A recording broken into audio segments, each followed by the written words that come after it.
অনেক রাত্রির হয়েছে বন্ধুরা। কিন্তু কথাগুলো না বললে নয়। সেই জন্য একটা লিস্ট নিয়ে বসেছি যে ভিডিওটা করব বলছিলাম অনেকদিন ধরে। ভিডিওটা করতে পারছিলাম না, কাজের চাপে, ক্লাসের চাপে। জানোই তো টিউশন করে চলে আমাদের।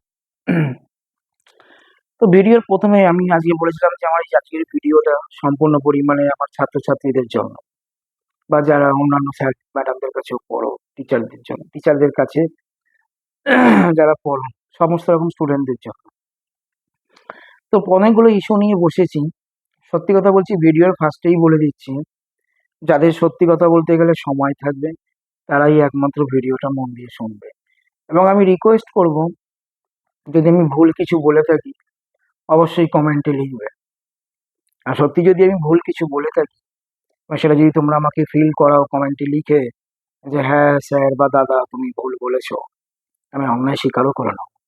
আমার প্রথম বক্তব্য হচ্ছে আমার ছাত্রছাত্রীদের কাছে মাসিক বেতন নিয়ে, ফিজ ইস্যু নিয়ে।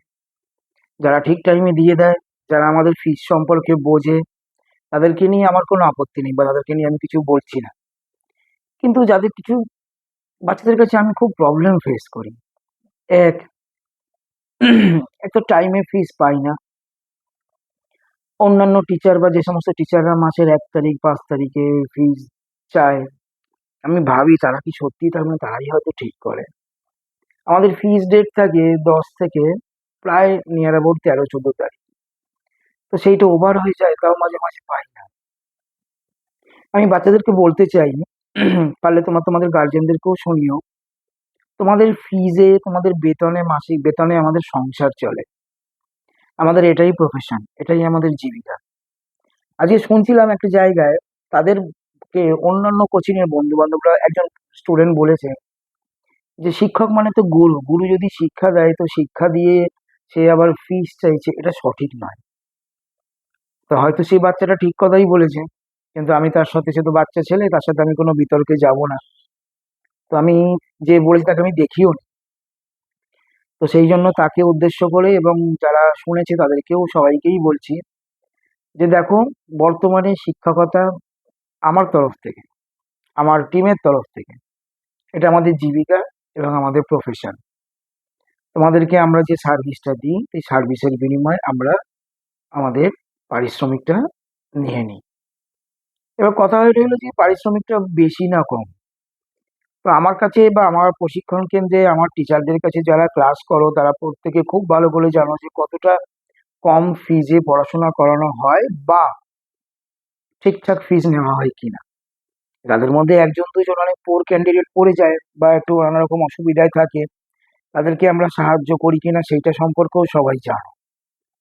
এর থেকে বেশি আর পেরে উঠছি না, এর থেকে বেশি আর পেরে উঠছি না।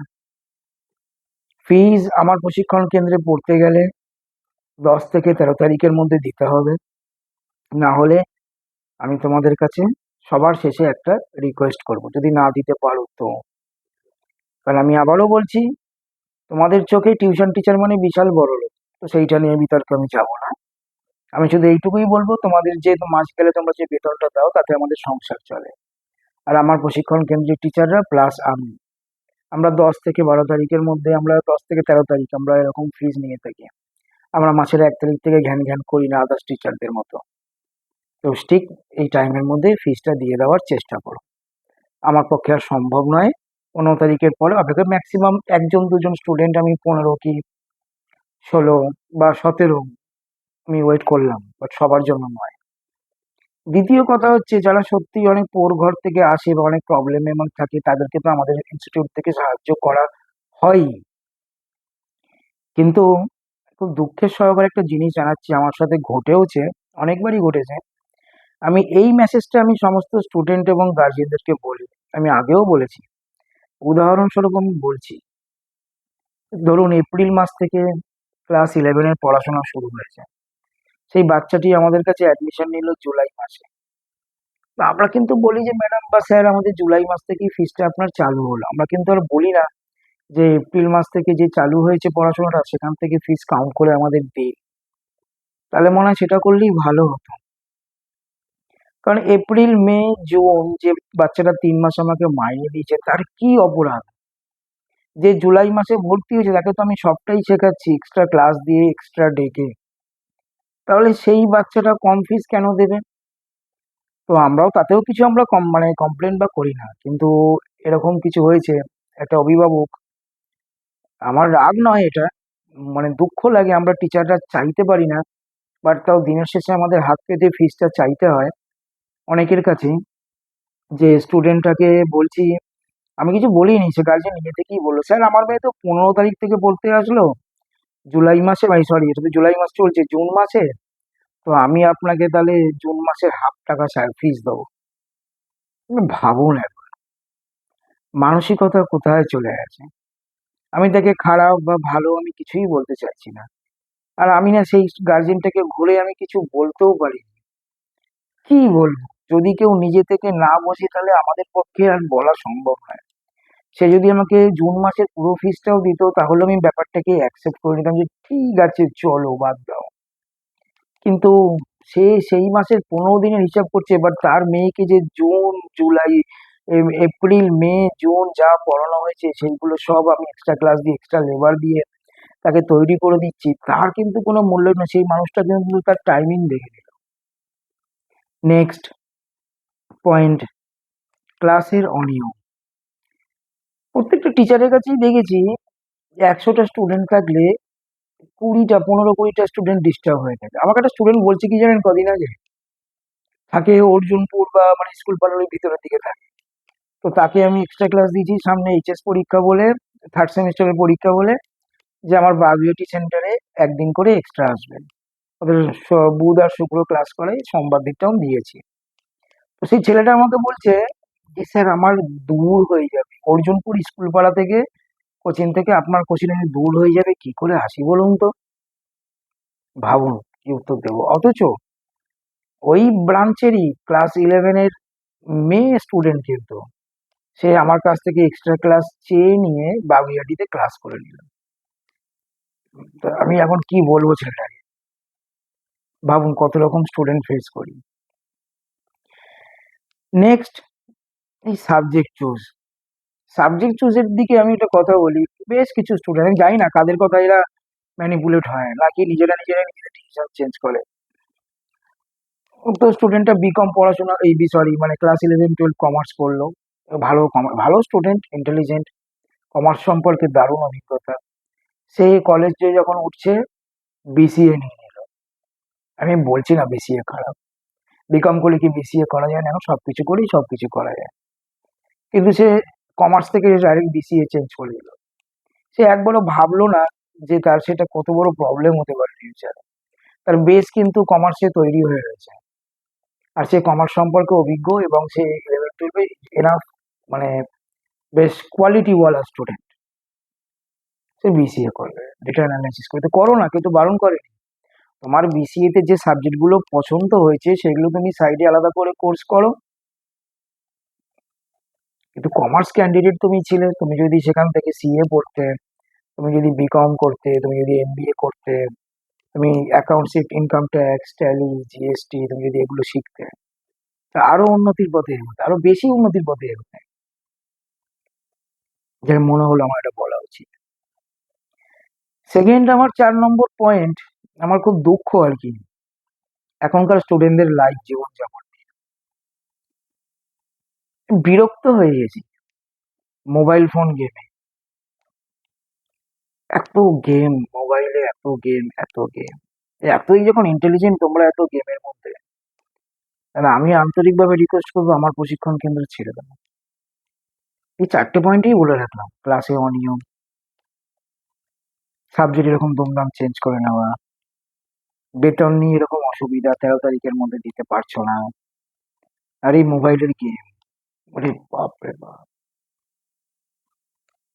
আগে স্ট্রিক্টলি ইনস্ট্রাকশন দিয়ে দিলাম, বিশেষ করে মোবাইলের গেম।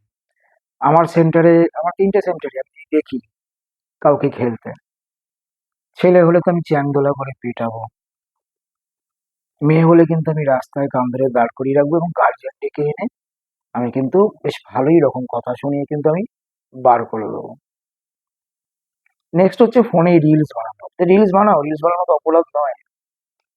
কিন্তু রিলস বানাতে গিয়ে পড়াশোনার ক্ষতি করলে তো হবে না। তুমি বানাও, তুমি যত ইচ্ছা রিলস বানাও, তুমি এত রিলস বানাও, মানে আমি চাই গিনেস বুকে তোমাদের নাম উঠে যায়, তোমাদের রিলস এরকম জায়গায় পৌঁছে যায়, তো ভালো করো, খারাপ নয়। আমিও সারাদিন সোশ্যাল মিডিয়া কিছু না কিছু ছবি পোস্ট করতেই লেগেছি, আপত্তি নেই। নেক্সট হচ্ছে একটা গুরুত্বপূর্ণ পয়েন্ট, 5 নম্বর পয়েন্ট, টিচার চুজ করা। আমি আপনাদেরকে একটা এক্সাম্পল দিই ভিডিওতে। আমার কিছু স্টুডেন্ট আছে, তারা সারা বছর আমার কাছে গরিবত্ব প্রকাশ করে গেল, আরে বিশাল প্রচন্ড গরিব, প্রচন্ড, মানে এত গরিব, বিশুদ্ধ গরিব, শুদ্ধ গরিব একদম। ঠিক আছে, তাদেরকে হেল্প করলাম, নানা রকম পড়াশোনায় হেল্প করা। তারা মাস গেলে আমাকে যথাযথ কষ্ট করে ফিস গুলো দিতে হবে, বলতো স্যার খুব কষ্ট হচ্ছে আমাদের। কলেজে উঠলাম, তাদেরকে আমি আমার প্রফেশনাল কোর্সে অ্যাডমিশন নিলাম। তারা কি করতো, হঠাৎ করে আমি আমার যে ক্লাস টাইমিংটা ছিল তারা ঠিক করে আসতে পারতো না। তা আমি একদিন জিজ্ঞাসা করলাম কি হয়েছে, এবং খুব ঝাড়লাম, খুব বকেছি। তো বলছে যে আমাদের এরকম অমুক স্যারের কাছে পড়া আছে, অমুক টিচারের, আর নাম বলছি না টিচারটার আমি আর, অমুক টিচারের কাছে আমাদের পড়া থাকে স্যার, কমার্সের পড়া ফার্স্ট সেমিস্টারে সেখানে পড়া শুরু করেছি, তাই টাইমটা না ওই স্যার না ঠিক টাইমে ছাড়ছে না। যেটা তো আমার টাইমিংটা তো আমি আগে সেট আপ করেছি, ওদেরকে তো আমি বলে দিয়েছি, তো তোরা স্যারের অন্য টাইমে যা। বা যদি আমার সাথেও যদি অসুবিধা হয়ে থাকে, তোরা আমার সাথে একবার বস। আমি আমার প্রত্যেকটা ছাত্রছাত্রীর সাথে আমি খুব বন্ধুত্বপূর্ণভাবে মিশি, যে স্যার আসুন না স্যার, একটু বসুন, একটা ফিক্সড টাইম ঠিক সেট আপ করি, ওইদিকে এইদিকে অ্যাডজাস্টমেন্ট হচ্ছে না। তো তার মধ্যে আমি এই পুরো গ্রুপটাকে আর কি এরকম টাইম ঠিকঠাক একে, ওরা ক্লাসে আসতে পারছে না বলে আমি তাড়িয়ে দিয়েছি। তো বার করে দিয়েছি, তাড়িয়ে দেবো বলাটা ঠিক নয়, বার করে দিয়েছি। তো তারপরে ওরা পরপর 2-3 দিন ক্লাসে আসেনি, তো আমি ভাবলাম ওরা ক্লাসে আসবে। আমি ওদেরকে ফোন করছি অনেকবার, ফোন তুলছে না। এরা কত চালাক দেখুন, এরা নিজেরা নিজেদের মধ্যে একটা আন্ডারস্ট্যান্ডিং আলোচনা করে নিয়েছে। করে নেওয়ার পর একজন, ঠিক আছে, যে 4 জন ক্লাস অফ করেছি, 4 জনের মধ্যে আমি একজন এক একজনের ডেসক্রিপশন দিচ্ছি। একজনের মানে একজন আমার সাথে এই বছর ডিসেম্বরের ট্রিপে ঘুরতে যেত, সেটা প্রথম প্রথম প্ল্যান হচ্ছিল। তো সে আমাকে বলতে, বাবার সাথে আমার কথা হলো টাকা পয়সা নিয়ে আনাতেরা নিয়ে, যা জানতাম পরিবারের কর্তা তার বাবাই। তো সেই ছেলেটি আমাকে বলছে যে স্যার আমার মা তো সংসার চালায় অ্যাকচুয়ালি, আমার মা না সমস্ত খরচ চালিয়ে কম্পিউটারের খরচ তুলতে পারছে না, তাই আমি আসবো না।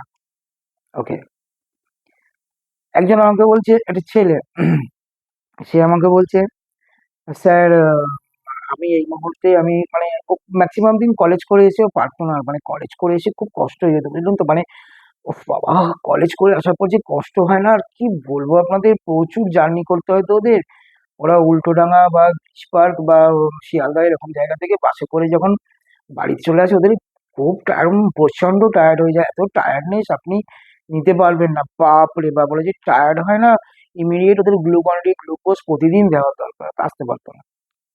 তো সে আমাকে একদিনকে কমেন্ট করলো, স্যার আমি না এই কদিন একটু অফ রাখছি, তারপরে ভেবে দেখছি। বা আমাকে বলছে ভেবে দেখছি, ভাবুন। আমি বললাম যে ঠিক আছে তুমি আসতে পারো, বুঝতে পেরেছেন। তো 3 নম্বরও সেই একই কেস, 3 নম্বর তো সারেন্ডার, যে আমার বাবা স্যার ফিস টাকা পয়সা দিতে পারছে না, আমার পড়াশোনার সমস্যা হচ্ছে। এই টপিকটা আমি পরে আসছি। আমি কেন সবাইকে ধৈর্য করে শুনতে বলছি একটু লাস্টেই বলবো। আরেকজন আমাকে, আরেকটি মেয়ে আমাকে বললো, 4 নম্বর যে ক্যান্ডিডেটটা, 5 নম্বর যে ক্যান্ডিডেটটা, সে বলছে যে স্যার আপনার সাথে ওই স্যারের টাইমিং ম্যানেজমেন্ট হচ্ছে না, তো আপনার কাছে আমরা পড়তে আসবো না। আর তার থেকে বড় কারণ হচ্ছে একটা, স্যার আমাদের ফিজের দিক থেকে অনেক সুবিধা দেয়। তো মাসিক যে বেতন হয় সেখান থেকে আমি যে কম ফিজে পড়াশোনা শেখাই, তারপরেও যদি কোনো স্যার মানে তার তার মানে অন্য কমার্সের যে মেন সাবজেক্ট পড়তে যাচ্ছে, আমার আমার কোচিংয়ের টিচার নয় কিন্তু অন্য জায়গায়, তার মানে ভাবুন সেই টিচার কোন লেভেলের ফেসিলিটি দিচ্ছে বলে সেখানে পড়তে যাচ্ছে। খোঁজ নিয়ে দেখলাম উনি একসময় আমাদের এই বাগুইআটির স্বনামধন্য এবং এখানকার কমার্সের জনক, উনি কমার্স পড়েন। তো উনি যদি এইরকম মানে টাকা পয়সার বা ফিজের ফেসিলিটি দিয়ে থাকে, সত্যিই তাকে আমি আন্তরিকভাবে অনেক প্রণাম জানাই এবং অনেক অসংখ্য ধন্যবাদ জানাই, যে আপনি আমাদের থেকেও অনেক কম ফিজে পড়াচ্ছেন এবং এরকম ভাবেই চালিয়ে যান। আশা করি আপনি অনেক বয়োজ্যেষ্ঠ মানুষ, আপনাকে দেখে আমাদের মতো আরো অনেক টিচাররা যাতে আরো অনেক উপরে যেতে পারে, আরো অনেক উপরে পৌঁছতে পারে। আমরাও চেষ্টা করবো যদি আপনার মতো এরকম কম ফিজে যদি আসা যায়। যদিও আমি কোনোদিন আসবো না, যার কোয়ালিটি থাকে সে কোনোদিন ফিস কম করে না। হ্যাঁ, মানুষ বোঝে। মানুষ বুঝে বাট মানুষ বুঝে আমরা যে ফিসটা কম করি, সেই তার থেকেও কম ফিস হয়ে যাচ্ছে। মানে আপনি মানে আমাদের তরফ থেকে, আমার তরফ থেকে বিশেষ বক্তব্য, মোটামুটি আপনি সেই জায়গায় বসে রয়েছেন। বাপরে বাপ! ওখানে আমি পৌঁছতেও চাই না। বুঝতে পেরেছেন? এদের জন্য সারাটা বছর লেবার দিয়ে এদের কলেজের ফর্ম ফিল আপ করে দেওয়া থেকে শুরু করে, হ্যাঁ, মানে ১০০ টাকা করে ফিস নিয়েছিলাম। সব স্টুডেন্টদের থেকে ২০০ নিয়েছি, এদের থেকে ১০০ টাকা করে নিয়েছিলাম ফিস। কলেজে ফর্ম এত চরম খাটনি, আর তাছাড়া খাটনিটা আমি খাটি না, আমার স্টাফরা ফর্ম ফিল আপ করে দেয়, যে যতগুলো ইচ্ছা ফর্ম ফিল আপ করো। দিদি এত কষ্ট করে ফিল আপ করে দিচ্ছে, দিদিকে ১০০ টাকা দিয়ে দিন। ১০০ টাকার বিনিময়ে তো তারা যখন ইচ্ছা এসে ঘরে বসে আরাম করে বসে রেস্ট নিয়ে ফর্ম টর্ম ফিল আপ করে গেছে। ঠিক আছে, মানে সব রকমই সুবিধা পেয়েছে আমার থেকে। বুঝতে পেরেছেন? তারপরেও সে অন্য জায়গায় চলে গেল, যে আরো ফিস কম। তো আমি এই বাবা মা গুলোকে একটা কথা বলবো সবার লাস্টে, যাই হোক, সেই টিচার যিনি যে তোমাদেরকে এরকম কম ফিসে পড়াচ্ছে বা ফ্রিতে বা যাই হোক, তার জন্য তো অসংখ্য ধন্যবাদ। মানে আপনি স্যার, মানে আপনি গ্রেট স্যার, আপনাকে স্যালুট। তারপরে হচ্ছে কি, বাইক পারচেস করা, বাইক গাড়ি। আমার কিছু স্টুডেন্ট আছে, একটা স্টুডেন্ট আছে যে আমি জানি না তার গার্জিয়ান কি করে বা না করে, বাট তার গার্জিয়ান তো আমাকে ফোন করে বলে তারা খুব কষ্টে আছে এবং খেতে পড়তেও তাদের প্রবলেম। তারা অনেক কষ্ট করে বড় হচ্ছে, তারা অনেক কষ্ট করে ছেলে মেয়েকে মানুষ করছেন, কিন্তু ছেলে কিন্তু জিম বাইক সব একদম ব্যবস্থা হয়ে যাচ্ছে। হ্যাঁ, আমার ফিসটা কিন্তু টাইম মতো দিয়ে দেয়, আমার ফিস বা বেতন নিয়ে কিন্তু কোনো অভিযোগ নেই। কিন্তু আমি দেখি আর ভাবি যে যার মা, যার বাবা এত কষ্ট করছে, মানে দিন আনে দিন খাওয়ার মতো, সেই ছেলে আজকের ডেটে কি করে সেই মায়ের থেকে আইফোন নেয়, কি করে সেই মায়ের থেকে বা বাবার থেকে বাইক নেয়। আপনারা আমাকে সত্যি এটা কমেন্টে জানাবেন, তারা কি সত্যি এই জিনিসগুলো ঠিক করছে? নেক্সট হচ্ছে দু রকম স্টুডেন্ট হয়, ২ নম্বর স্টুডেন্ট। এরা মাস গেলে ফিস দিয়ে দেয় ঠিক, কেরিয়ার জীবনে কি করবে কোনো গ্যারেন্টি। বাবার অর্থ আছে, বাবাকে মাকে চমকে চামকে মানে থ্রেট ফ্রেট দিয়ে হোক যাই হোক, মানে বাড়িতে জেদাজেদি করে তেল ভরার পয়সাটুকু সে নিজে কম মানে জোগাড় করে না, সেটাও বাবা ভরে দেয়। কিন্তু বাইক কিনে নিচ্ছে। সে বাইক কি কিনছে, সে একদম মানে বলতে পারেন রয়্যাল এনফিল্ড, হার্লে, হন্ডার টপ মডেল, এরকম ব্যাপারে চলে যাচ্ছে। ভাবতে হচ্ছেন, হাতে ফোন ৮০,০০০ টাকা, স্টুডেন্ট, কথা বলে না ফার্স্ট ইয়ার করে, চিন্তা করুন। আমি দেখি রাস্তাঘাটে, নেক্সট পয়েন্ট, আমি দেখি রাস্তাঘাটে নানা রকম ছেলেরা এবং মেয়েরা এই অফিস টফিস যখন যায়, বাড়ি থেকেই আই কার্ডটা পড়ে যায়, খুব সুন্দর হয় দেখতে আই কার্ডটা। তারা যখন বাড়ি ফেরে একদম বাস, অটো, ট্যাক্সি, র্যাপিডো যেখান থেকেই নামে, একদম বাড়ির গেট পর্যন্ত আই কার্ডটা তাদের গলায় ঝোলে। কত ফ্যাশনেবল বলো, খুব ডেডিকেটেড তারা কোম্পানির প্রতি। তো অসংখ্য ধন্যবাদ সেই সমস্ত এমপ্লয়ীদের যারা বর্তমানে তাদের কোম্পানিকে এই রেসপেক্ট দিচ্ছ। আর কিছু স্টুডেন্ট থেকে তাদেরকে আই কার্ড বলতে, আই কার্ড যদি পড়ি যে ক্লাসে আই কার্ড পরে আসতে হবে, এটা ম্যান্ডেটারি, গলায় র্যাশ উঠে যায় স্যার। উফ, সমাজ হট স্যার, বিশাল গরমে আই কার্ড পরা মানে গলায় একটা এক্সট্রা ওড়না দিয়ে রেখেছি, এত কষ্ট। আর ডিসকাশনে গেলাম না, ভিডিও অনেক বড় হচ্ছে। একদম পরিষ্কার কথা, আই কার্ড মিস করলে ক্লাসে আসবে না, আই কার্ড পরে ক্লাসে আসতে হবে। আইডি কার্ড দেওয়া হয়েছে, ক্লাসে পরে আসার জন্য ম্যান্ডেটরি পরে আসতে হবে। বৃষ্টির প্রবলেম, আমাকে একটা স্টুডেন্ট কদিন আগে ফোন করেছিল, স্যার আপনি কি ক্লাস করাবেন? আমি কি, হ্যাঁ কেন করাবো না কেন, স্যার হেভি জোরে মেঘ লাগছে। এক তেরি কথাটা শুনে না আমি ভাবছি মেঘ ডাকছি বলে পড়াবো না, আমি বৃষ্টিতে এখনো আসিনি।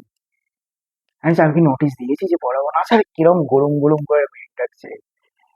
ঠিক আছে, তো এগুলো আমার সেন্টারে অ্যাকসেপ্টেবল নয়। বৃষ্টি হলে আমাদের সময়, আমি থাকি আলাবরতলায়, আমি হাতিয়ারায় বাংলা পড়তে যেতাম আমাদের স্বনামধন্য সঞ্জীব স্যারের কাছে। তো ঝিলবাগান থেকেই আমাদের কোমর জল উঠে যেত একদম হাতিয়ারা অতিথি ভবন পর্যন্ত।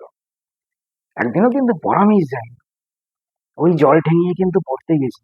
আর পড়তে না গেলে বাবা সেই পিঠের চামড়া তুলে দিত, গেছি কিন্তু পড়তে। আর এখন হাঁটু জল তো দূরের কথা, গোড়ালি অব্দি জল আসলেই পড়তে আসবে না। তা ওই জলটা নিয়ে আমি বেশি কিছু বললাম না, অনেকে এবার জোর করে জলে টেনে আনলে নিউমোনিয়া হয়ে গেলে আবার আমাকে আমার বাপরে বাপ! ঠিক আছে, তো জলটা নিয়ে আর বেশি এ বললাম না, বৃষ্টিটা নিয়ে। মক টেস্ট বা পরীক্ষা নেওয়া। যেদিনকে বলবো মক টেস্ট বা পরীক্ষা নেওয়া, সেই দিনকে যদি অ্যাবসেন্ট করেছো, আমি আর ডিসকাশন করছি না, ভিডিও অনেক বড় হচ্ছে।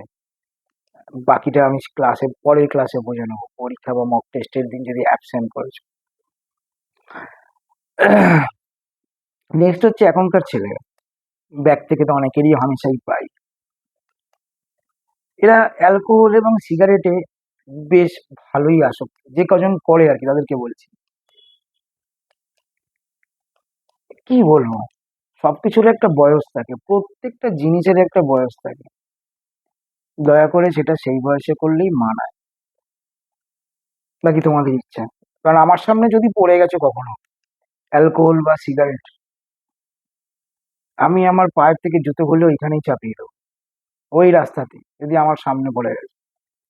নিজের পয়সায় খাচ্ছ, নিজের বাবার পয়সায় খাচ্ছ, যা ইচ্ছা খুশি করো, আই হ্যাভ নো প্রবলেম। আমার চোখে না পড়লেই হলো। ঠিক আছে?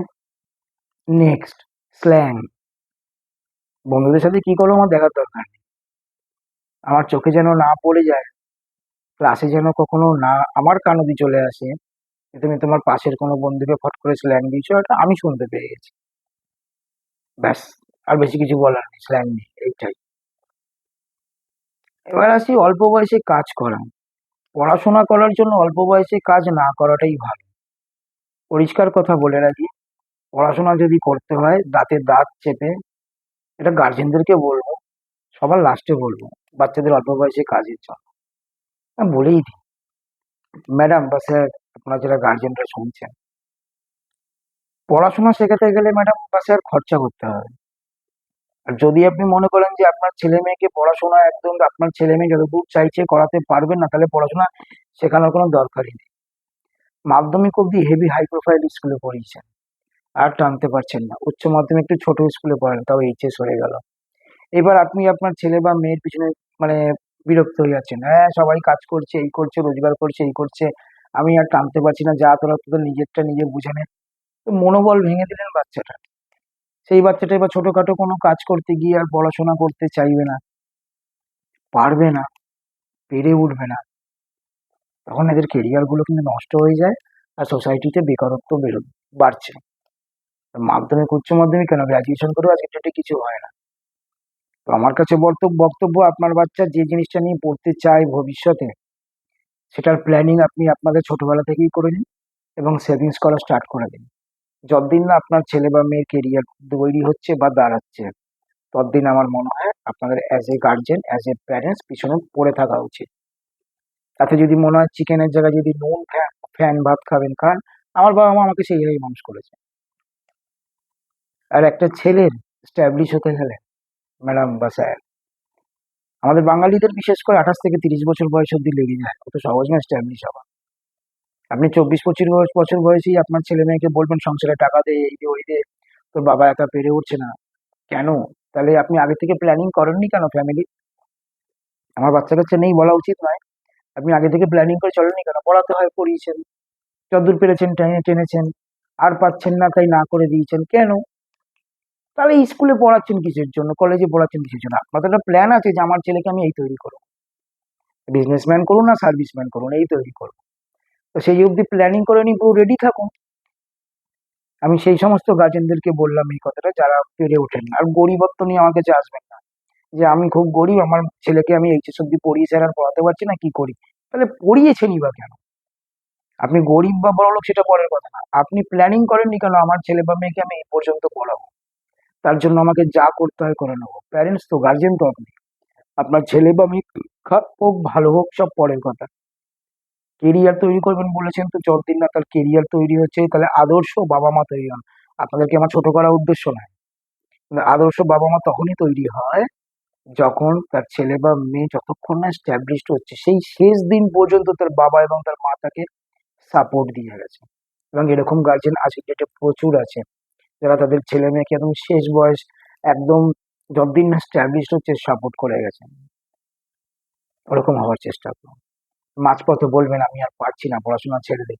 তো এটা কি স্কুলটাই বা পড়ালেন কেন? কি লাভ হয়েছে স্কুল অব্দি পড়িয়ে? কি মনে করছেন আপনারা স্কুল অব্দি পড়িয়ে খুব শিক্ষিত করে ফেলেছেন? কম্পিউটার পারচেস করা নেক্সট টপিক। আর সুযোগ পেলেই তো তোমরা মোবাইল কিনে নেবে, দামি দামি কস্টলি কস্টলি মোবাইল। মানে আজকের ডেটে এখনো পর্যন্ত বলতে হয় যে বাড়িতে কম্পিউটার বা ল্যাপটপ নেই কেন? হাতে 20,000, 25,000, 30,000 টাকার মোবাইল আছে, সবারই আছে মোটামুটি। তাহলে কম্পিউটার বা ল্যাপটপটাকেও ম্যান্ডেটরি করো। আগামী দিনে ওটা ছাড়া চলতে পারবে না। আজকে আমি ভিডিওতে এই কথা বলে রাখলাম, আগামী 3-4 বছরের মধ্যে মিলিয়ে নেবে। একে প্রজেক্ট করার জন্য ধরবে, ওকে এইটা সিভি বানিয়ে দেওয়ার জন্য ধরবে, ওকে পেমেন্ট করার জন্য ধরবে, ওকে এডিট করার জন্য ধরবে। কেন? নিজের কাজ নিজে করবে। আর যারা আমার ইনস্টিটিউটে ক্লাস করো, আমি শিখিয়ে দেবো। আমার তো প্রফেশনই এইটা, জীবিকাই তো এটা তোমাদেরকে শেখানো। আমাদের কাছে তুমি তুমি এটা স্যারের কাছে অঙ্ক ক্লাস করছো 2 ঘন্টা, তার বাড়িতে গিয়ে অঙ্ক প্র্যাকটিস না করলে অঙ্ক মনে থাকবে? তাহলে কম্পিউটার ক্লাস করতে এসে বাড়িতে তো কম্পিউটার বা ল্যাপটপ লাগবে তো। দরকার নেই প্রথম বছর কিনতে পারছো না, তো পরের বছর কেন? বাবা আমাদেরকে এই ভিডিওটা, আমার ভিডিওটা শোনাবে, তারাও প্রিপারেশন নেবে, তারা টুকটুক করে পয়সা জমাবে 1 বছর। সে যদি একটা 30,000 টাকা দিয়ে যদি সেটা মোবাইল কিনে নিতে পারে, তাহলে সে 40,000 টাকা দিয়ে ল্যাপটপও কিনে নিতে পারবে। তো প্রথম বছর যদি মোবাইল কিনে দেয়, পরের বছর ল্যাপটপটা কিনে দেবে। এই বছর হলো না, পরের বছর হবে। পারবে, পারতে হবে গার্জেনদের। নিজেদের ছেলে মেয়েদেরকে শিক্ষিত বানাতে চাইছেন, আপডেট করতে চাইছেন, তো খরচা তো করতে হবে স্যার। ব্যাপারটা যার বাবা মার ক্ষমতা আছে সে 1 লাখ টাকা দামের ল্যাপটপ দেবে, আপনি 40,000 টাকা দেবেন, 30,000 টাকা দামের দেবেন, দিন তাই দিন। তার কাজটা চলুক, সে 5টা বছর তো অ্যাটলিস্ট ওই সিস্টেমটা চলবে। এটা খুব গুরুত্বপূর্ণ পয়েন্ট বলছি। এবার লাস্টের আগে একটা পয়েন্ট, প্রচুর গার্জেনরা আমাকে যখন ফোন করেন, আমাকে বলেন যে আমার ছেলে বা মেয়ে এই প্রবলেম ক্রিয়েট করেছে বাড়িতে, স্যার একটু দেখে নেবেন বা বুঝে নেবেন। আমাদের বাবা মারও করতাম, কিন্তু এখনকার গার্জেনের সাথে আমাদের বাবা মাদের একটা বিশাল পার্থক্য কি জানেন? আমার বাবা বলতো, ছেলেকে বলবেন স্যার আমি এসেছিলাম, বাকিটা তো বাড়িতে গিয়ে ওকে আমি বুঝে নিচ্ছি, আর আপনিও কিন্তু আপনার মতো করে বুঝে নেবেন। একদম ছাড়, বাকিটা আমি ওকে ঘরে গিয়ে বুঝে নিচ্ছি। আজকের ডেটে গার্জেনরা ফোন করে, কমপ্লেন করে যে স্যার আমার ছেলে বা আমার মেয়ে প্রবলেমটা ক্রিয়েট করছে, একটুখানি বুঝে নেবেন। আমি যে ফোনটা করলাম বলবেন না, কিন্তু প্লিজ ও ঘরে এসে খুব অশান্তি করবে। মানে আপনার ছেলে সংসার চালায়, আপনার মেয়ে ঘর চালায়, আপনাদের দায়িত্ব নিয়েছে, তাহলে সে ঘরে এসে চিৎকার করবে বা ঝামেলা করবে, আপনারা চুপ হয়ে বসে থাকবেন? আমি সত্যি এখনো পর্যন্ত বাবা হইনি আমি। আমার সন্তান যদি এরকম হয়ে থাকে, তাহলে আমার না বাবা হওয়াটাই ঠিক আছে। আমার সন্তান যেন এরকম না হয়, এবং আমার যদি সন্তান হয়, আমি ভগবানের কাছে প্রার্থনা করি, আমি দেখিয়ে দেবো কিভাবে মানুষ করতে হবে। এটা খুব বড় গুরুত্বপূর্ণ কথা বলি। বাচ্চা ছোট থাকলে, আমার নিজের বন্ধুদের যারা ছেলে মেয়ে আছে, তারা তাদের বাচ্চারা মোবাইল ছাড়া খাবার খেতে চায় না, এবং আমি এটার প্রতিবাদ করতে গেছিলাম বলে আমার বন্ধুরা আমাকে বলেছে এখনো তো সন্তান বা বাচ্চা হয়নি, তাই বুঝবি না, এখনকার বাচ্চারা প্রচুর ডেসপারেট, মোবাইল ছাড়া খায় না বা মোবাইল ছাড়া চলে না।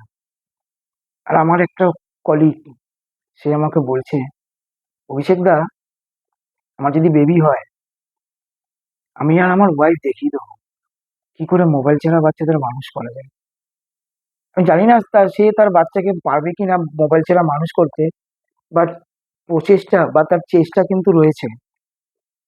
তার চেষ্টা কিন্তু রয়েছে, কিন্তু তার বাবা মা, মানে এখনকার বাবা মায়েরা, আমার বন্ধুদের কথাই বলছি, তারা আমাকে চ্যালেঞ্জ করে বললো, দেখবো তোর বাচ্চাকে তুই মোবাইল থেকে কি করে সরিয়ে রাখিস। চেষ্টাটাই নেই, আগেই মোবাইলটা ধরে দিল, কার্টুন দেখো। আর আমাদের সময় মোবাইলে হাত দিলে বা টিভি চ্যানেল আগে জুতো পড়তো, এমনিতে থাকছিল সিডিএম এ ছোট মোবাইল, সাপ স্নেক গেম খেলতাম, তাতেই বাটাম পড়তাম। আর এখন আপনারা ভয় পান, আমাদেরকে জানিয়েছেন যদি আমরা কোনো পানিশমেন্ট দিই, আর যদি বলে দিই তোর মা বা তোর বাবা ফোন করেছিল, আপনারা আতঙ্কে থাকেন। মানুষটা কে করে? আপনারা না আপনার ছেলের মেয়েরা আপনাদের মানুষ করে। কেন ভয় পাবেন? আপনাদেরকে আপনাদের বাবা মায়েরা যেভাবে মানুষ করেছে, সেইটা অ্যাপ্লাই করুন না, দুদিনে সিধা হয়ে যাবে। করে দেখুন, বাকি আপনাদের ইচ্ছা। স্কুল টিচারদের পড়াশোনা ঠিকঠাক হয় না বলেই কিন্তু আমাদের কাছে আসেন। আপনারা ভাবুন তো, স্কুলে যে টিচারটা পড়াচ্ছে, সেই স্কুলে ঠিক করে পড়াতে পারছে না, তাকে আপনি বাড়িতে টিউশন দিচ্ছেন। আপনারা কি ঠিক কাজ করছেন? স্কুলে যে টিচারটা পড়াচ্ছে, সেই টিচারটা কাছে আপনি প্রাইভেট পড়তে দিচ্ছেন। সেই টিচারটা স্কুলে ঠিক করে পড়ালেই তো হয়, আপনার প্রাইভেটের পয়সাটা তো বেঁচে যায়। কোন বুদ্ধিতে আপনারা তার কাছে প্রাইভেট টিউশন পড়াতে পারছেন বুঝে পেলাম না তো। কি সেই যে সাজেশন দেবে সেটা সব মিলে যাবে স্কুল টিচার বলে? 11টা মিলে গেল, 12 সে বড় টিচার হয়ে গেল। তো সেই লোকটা স্কুলেই ভালো করে টিচিং দিক না, আপনার প্রাইভেট টিউশনের পয়সাটা তো বেঁচে যাবে। তারপরে আসবেন আমাদের কাছে, যারা আমাদের কাছে আসেন স্কুল টিচারের কাছে না গিয়ে, ছেলে মেয়ের খারাপ এদিক ওদিক কিছু হলেই আমাদের কাছে এসে আপনারা বলেন স্যার এটা কিন্তু ঠিক হচ্ছে না, এটা কিন্তু আপনি দেখুন। আর যদি স্কুলের গার্জেন মিটিং এ ডাকে, তখন যেখানে বসবেন, কিছু তো পড়ায় না স্কুলের টিচার, কিন্তু তারা আপনাকে আপনাদের আপনাদের বেঞ্চে বসিয়ে তারা টেবিলের সামনে দাঁড়িয়ে আপনাদের যা একদম ঝাল দেওয়ার দেবে, আপনারা কিন্তু চুপ করে শুনে নেন। কেন প্রতিবাদ করেন না সেখানে? যে আপনাদের কাছে দিয়ে গেছি কিসের জন্য? এই কমপ্লেন গুলো শোনার জন্য? আপনাদেরকে মানুষ করতে স্কুলে কিসের জন্য দিয়েছি? আপনারা মেনটেন করুন। জানেন আমার বাবা বলেছিল স্কুলে, আমি স্কুলে একটা অন্যায় করেছিলাম, দোষটা আমারই ছিল যদিও, কিন্তু যখন গার্জেন কল করে আমার বাবা সেই স্যারকে বলেছিলেন, স্যার স্কুলের বাইরে যদি আমার ছেলে কিছু দুর্ঘটনা ঘটিয়ে থাকে আমাকে বলবেন, স্কুলের ভেতর দিয়ে গেছি আপনাদের দায়িত্ব। হ্যাঁ, যদি কোনো দুষ্কৃতিমূলক কাজ করে, স্কুলের যদি কোনো প্রপার্টি নষ্ট করে, স্কুলের যদি কোনো জিনিসপত্র মানে ক্ষতি করে, তো আমি বাবা হিসাবে নিশ্চয়ই আপনার কাছে আসবো। পড়াশোনা নিয়ে কেরিয়ার নিয়ে আমাকে কোনো কমপ্লেন করতে আসবে না, আপনাদের কাছে দিয়ে গেছি তৈরি করার জন্য। তো আমি সেটা কেন শুনতে যাবো? আমার প্রফেশনের কোনো প্রবলেম থাকলে আমি তো সেটা সেখানেই মেটাবো, বাইরে তো আমি বলবো না। তো আপনি আমার ছেলেকে স্কুলে দিয়ে গেছি, আপনারা কি করে তৈরি করবেন আপনারা বুঝুন, আমি তার মধ্যে নেই। আপনাদের কাছে পড়ানোর পরেও আমাকে তো বাইরে প্রাইভেট টিউশন দিতে হয়েছে, তো আমি সেই স্যারেদের সাথে বোঝানো। তো সেই জিনিসটাই ঘুরে ফিরে আবার আসছে। স্কুল টিচারদের সামনে আপনারা চুপ করে বসে থাকেন কেন? কোনো উত্তর দেন না, সেখানে বলতে হবে কথা। তো এই এতক্ষণ যে টপিক গুলো বললাম, ভিডিও তো অনেক বড় হয়েছে আমি জানি। এগুলোর মধ্যে যদি একটাও নিয়ম কানুন যদি আপনার পালন করতে তোমরা না পারো, আমার সেন্টারে আসবে না, পরিষ্কার বলে যাও। জোরে জোরে বলে দিচ্ছি, ফিজ ইস্যু নিয়ে মাসিক বেতন টাইমে দিতে হবে, যদি টাইমে না দিতে পারো প্লিজ ছেড়ে দাও। আমি হাত জোর করে রিকোয়েস্ট করলাম, 10 থেকে 13 তারিখের মধ্যে ফিস দিতে হবে। এক্সেপশনাল যে কজন খুব প্রবলেমে আছো সেই কজনকে ছাড় দেওয়া হলো, ফিস কোনো কম নেওয়া হবে না, ফিস যা ফিস সবার তোমারও তাই নেওয়া হবে। ওই যে 1-2 জন যে এক্সেপশনাল থাকে যাদের খুব প্রবলেম, ক্লাস নিয়মিত আসতে হবে, অনিয়মিত ক্লাস করলে একদম খুব সসম্মানে অপমান করে তাড়িয়ে দেওয়া হবে। ওকে, সাবজেক্ট এদিক ওদিক করলে দেখে নাও, কোথায় বিকম পড়তে পড়তে বিটেক বা বিসিএ পড়ায় সেখানে কি ভর্তি হও, আমার ইনস্টিটিউটে আসবে না। আর মোবাইল ফোনে গেম খেলা আমার ইনস্টিটিউটে টোটালি রেস্ট্রিক্টেড, দেখতে পেলে কিন্তু আমি ফোন নিয়ে রেখে দেবো, গার্জেন আসবে তারপর ফোন ছাড়বো। নেক্সট, টিচার চুজের কথা বলেই দিলাম, সেটা নিয়ে তো অনেকক্ষণ ডায়লগ দিয়েছি। তো ওই রকম যদি চিন্তা ভাবনা সমস্ত রকম ফেসিলিটি নেবে আমাদের থেকে, আর অন্য কোনো স্যারের গুণগান গাইবে, গেট লস্ট, একদম ত্রিসীমানায় আসবে না আমাদের প্রশিক্ষণ কেন্দ্রের সামনে ভবিষ্যতে কোনোদিনই। তোমাদের ভগবানের আশীর্বাদে আমাদের কাছে প্রচুর ছাত্রছাত্রী আছে, আর তোমাদের কাছেও ভগবানের আশীর্বাদে প্রচুর শিক্ষক শিক্ষিকা আছে। ভগবান সবার জন্য কিছু না কিছু প্ল্যান নিশ্চয়ই করে রাখে, তো তোমরা বিশেষ করে আসবে না। আমরা অল্প খাবো, অল্প ইনকাম করব, কম দামের জামা কাপড় পরবো, কিন্তু তোমাদের মতো ছাত্রছাত্রীদের আমার দরকার নেই। আর তোমাদের এমনিতেও ভবিষ্যতে কি অবস্থা হবে আমার জানাও আছে, সেটা সেটা নিয়ে আমি আর বিতর্কে গেলাম না। বাইক পারচেস করো, বাইক পারচেস করে যা ইচ্ছা খুশি করো, আই হ্যাভ নো প্রবলেম। বাবার পয়সায় কিনছো, গাড়ির তেল ওরাও যা ইচ্ছা খুশি করো, আমার মনে হলো বলার দরকার তাই আমি বললাম। শুধু যতদিন না কোর্স কমপ্লিট হচ্ছে, খুব নিষ্ঠুরতার সাথে বলছি, যতদিন না আমার কাছে কোর্স কমপ্লিট হচ্ছে বা আমার প্রশিক্ষণ কেন্দ্রের টিচারদের কাছে পড়াশোনা কমপ্লিট হচ্ছে, ততদিন পর্যন্ত কোনো রকম দুর্ঘটনা বা অ্যাক্সিডেন্ট ঘটিয়ে ক্লাস অফ করো না। কারণ তোমার মাসিক বেতন বন্ধ হয়ে গেলে আমার একটা ইনকাম বন্ধ হয়ে যাবে। খুব প্র্যাকটিক্যালি বললাম, কারণ তোমার যারা বুঝবে না তাদের জন্য। আইডি কার্ড বলে দিয়েছি ম্যান্ডেটরি পরে আসতেই হবে, আসতে হবে তো আসতে হবেই, না আইডি কার্ড মিস করলে আসবে না ক্লাসে। বৃষ্টির প্রবলেমটা নিয়ে বললাম আর ডিসকাস করবো না, সেটা তোমরা যেটা ভালো বুঝবে করবে। মক টেস্ট যেদিনকে নেবো আসতেই হবে। অ্যালকোহল সিগারেট খাও, তোমাদের বাবাদের পয়সায় খাচ্ছ, আমি তো বারণ করলে শুনবে না, তো যদিও আমাদের চোখে যেন না পড়ে, আমাদের চোখে পড়লে সেইখানেই বাটাম, একদম পরিষ্কার কথা। স্ল্যাং ইউজ করতে যেন না দেখি আমার সামনে, বাইরে যা পারছো করো, আমার দেখার দরকার নেই। অল্প বয়সী কাজ করা নিয়ে যেগুলো গুছিয়ে বললাম, বাবা মাদেরকে বলো, আমি চাই না তোমাদের পড়াশোনা নষ্ট হোক কাজ করতে গিয়ে। কাজের সময় কাজ, পড়ার সময় পড়া, ভালো করে পড়াশোনা করে স্ট্যাবলিশ হয়ে মন দিয়ে কাজ করো। আর বাবা মাদেরকে যেটা বলার কথা, যে বাচ্চাদেরকে বাবা বলবেন না স্যার আমরা ফোন করেছিলাম, এটা নিয়ে তো আলোচনা করে নিলাম। আর স্কুল টিচারদের বেশি প্রায়োরিটি দেওয়ার যে ব্যাপারটা ক্লিয়ার হয়ে গেল। সব মিলিয়ে আমি আপনাদেরকে এত লম্বা ভিডিওতে তোমাদেরকে এবং আমাদেরকে বোঝাতে চাইলাম, ভালোভাবে বোঝানোর চেষ্টা করলাম, শেষবারের মতো যদি বোঝো তো খুব ভালো, আর যদি না বোঝো তো প্লিজ আমার প্রশিক্ষণ কেন্দ্র থেকে দূরে থাকো। ভিডিও অনেক বড় হয়ে গেছে, তাই জেনজিদেরকে কিছু আমার আবেদন করার ছিল, সেটা এই ভিডিওতে আর বললাম না, কালকে করব। পার্টিকুলার জেনজিদের জন্য আমার তরফ থেকে কিছু আবেদন থাকবে, কিছু রিকোয়েস্ট থাকবে, সেটা কালকে বলবো। ঠিক আছে? তো আজকে এই পর্যন্তই।